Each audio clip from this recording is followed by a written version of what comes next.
Are you a business owner or entrepreneur who's had great success in the business world, and now you want to launch a speaking career to share your message with the world? If that's you, then listen up. 25-year speaking industry veteran Bret Ridgway has released his latest special report, 3 key things entrepreneurs must master to build a profitable speaking business. To pick up your copy, go to bretridgway.com/freebie. Welcome to the Spotlight on Speaking show with Bret Ridgway, where you'll learn the keys to building a profitable speaking business from speaking industry pros. Each week, we interview a great guest who will share his or her speaking journey, identify what their keys to success have been, and highlight some critical mistakes they've made along the way that you'll want to avoid. Be sure to visit our website at spotlightonspeaking.com. And while you're there, subscribe to us via your favorite network. Now, sit back, tune in, and get ready to meet this week's guest. Hello again, everyone. This is Bret Ridgway, and welcome to another edition of the Spotlight on Speaking show, where each week I do talk with a speaking industry pro about their speaking journey, have them share some of their keys to success along the way, as well as ask them to bare their soul a little bit and share maybe a mistake or two they made along the way that they would highly encourage aspiring speakers not to make. My guest today is Steve Feld, and Steve and I have connected fairly recently, and actually I was on his podcast just a couple days ago. But Biz Coach Steve Feld is a certified business coach, author, podcast host, professional speaker, mastermind facilitator, and coffee enthusiast. Now, you can have that coffee, Steve. I don't drink that stuff. He's passionate about having small business owners and entrepreneurs achieve massive revenue and profitability growth by utilizing simple, proven strategies and tactics to build a long-term, sustainable business. Steve takes the overwhelm out of business. He's owned and operated 7 lucrative businesses while providing change management and process improvement for other businesses. He's also operated within 3 Fortune 500 companies, and he's written 8 books about business for entrepreneurs. I've also written 8 books, Steve. So, hey, all right, power to the 8 book club. So welcome to the show today, Biz Coach Steve Feld. Great. Well, thanks for having me.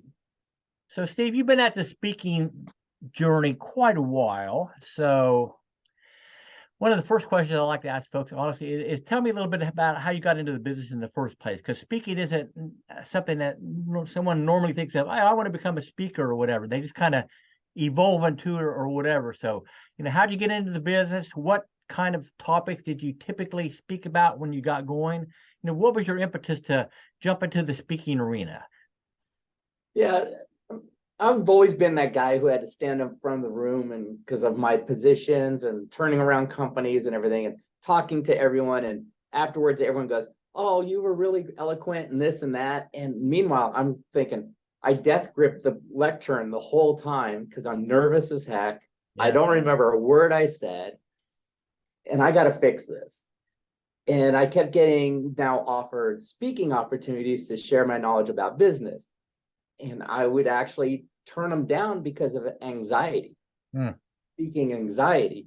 So I actually went, fixed it. I went to Toastmasters and started working on that. And then the light bulb went on one day when I was speaking about glossophobia, which is the #1 fear in the world, fear of public speaking.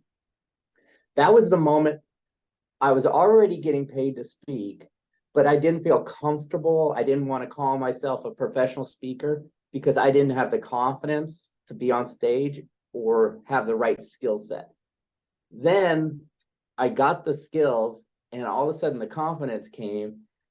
That was the moment where I said, I'm making a major shift and bringing this part into my business, because now I can speak to more business owners and share my knowledge and help them in their business.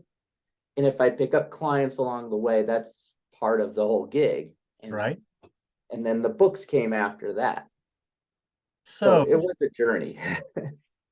You mentioned Toastmasters as one of the ways you developed your skills. What other avenues did you pursue to develop those skills so that you were comfortable in front of the room about sharing your expertise?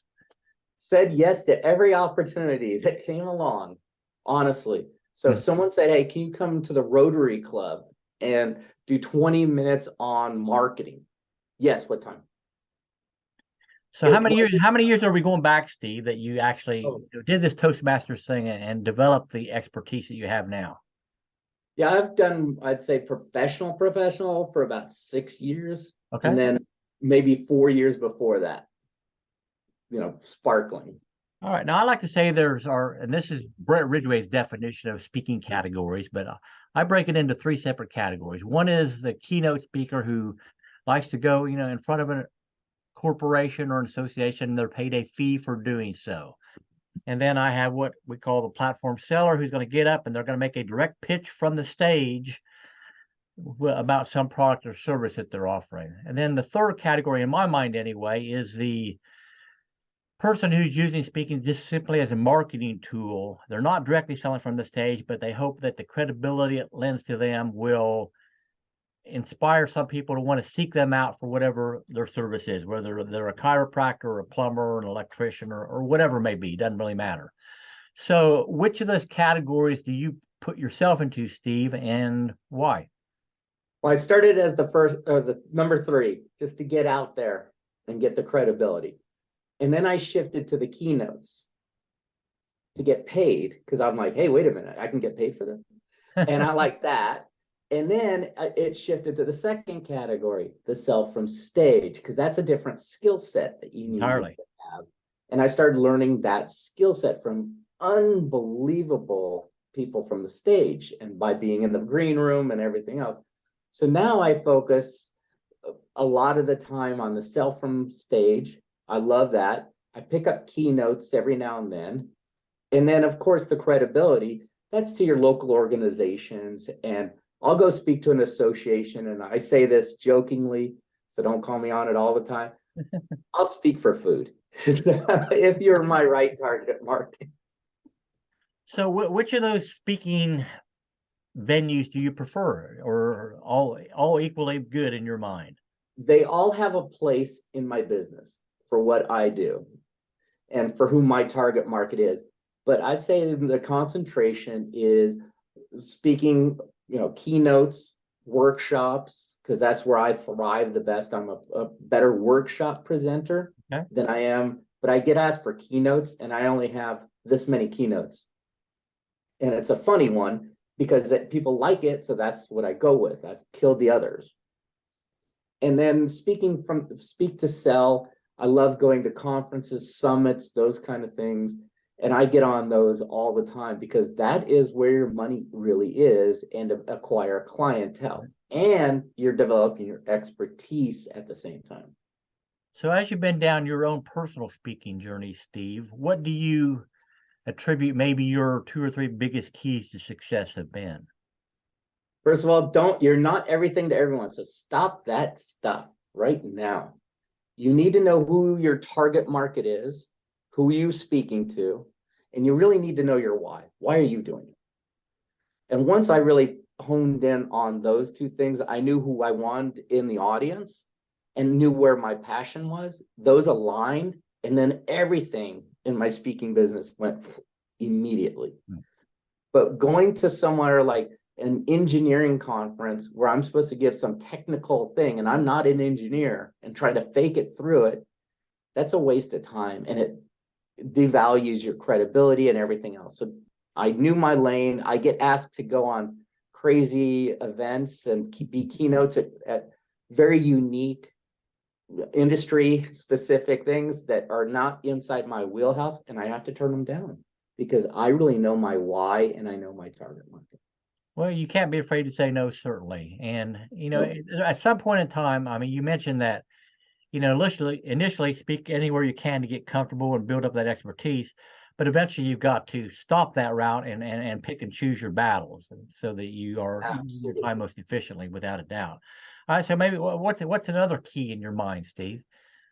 One thing is, like, I always think anytime I'm going to speak at an association or wherever that may be, is I'm going to give them more value than they're expecting. And that is always something I believe in. I'm going to give them content, something to help them in their business or in their lives. And I go in with that attitude all the time, and it has served me well. Versus I know a lot of speakers are about themselves. Yep.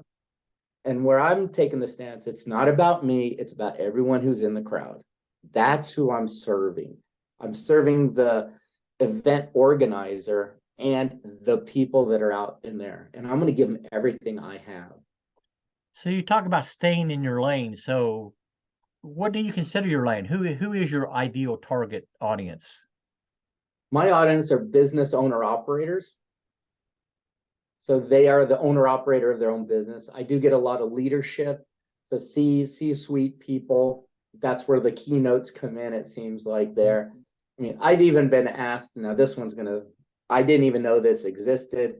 I got asked to speak at a 3-day conference, and they wanted me to speak on transforming yourself from the 5th dimensional plane into the 3rd dimensional plane. And I was like, I have no idea what even you're talking I don't even know. I don't even know what that means. I had to Google it, and I still am.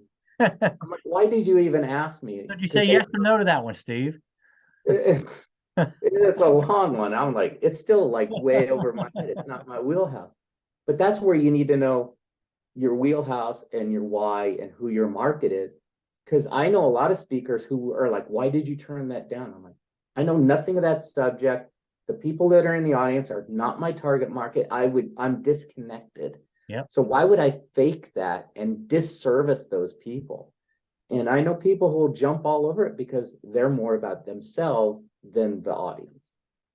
Well, those are such great tips, Steve. And I do have a couple other questions I want to ask you. But before we do, let's take a quick break with a word from our sponsor. Are you a business owner or entrepreneur who's had great success in the business world, and now you want to launch a speaking career to share your message with the world? If that's you, then listen up. 25-year speaking industry veteran Bret Ridgway has released his latest special report, 3 key things entrepreneurs must master to build a profitable speaking business. To pick up your copy, go to bretridgway.com/freebie.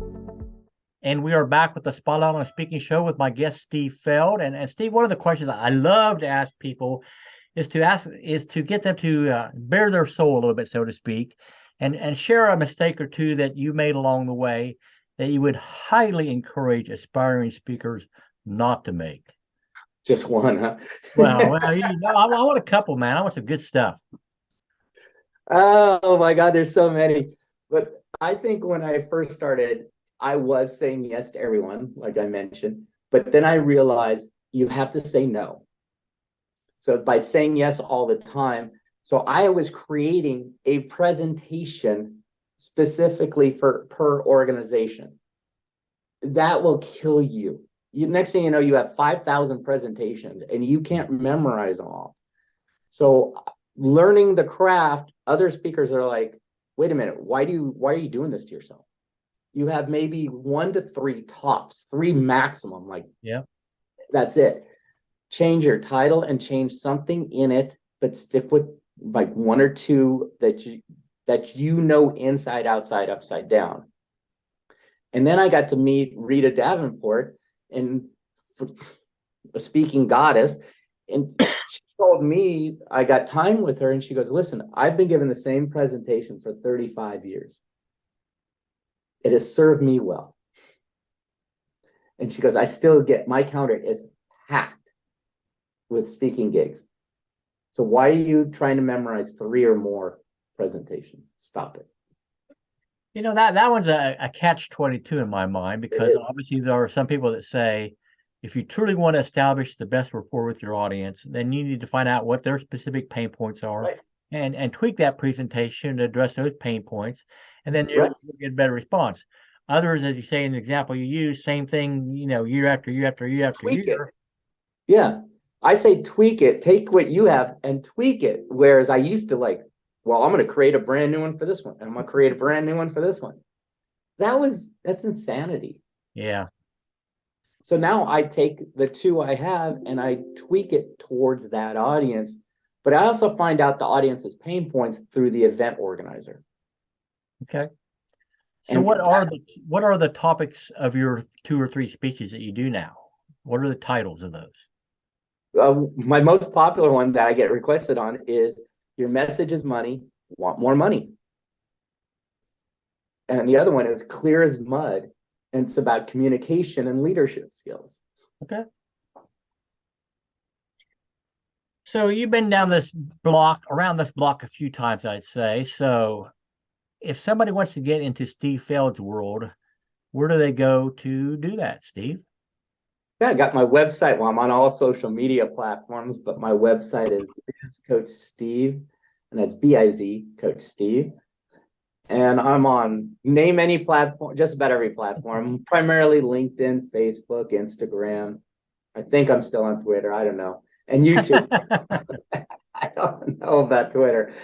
I haven't been on it in a while.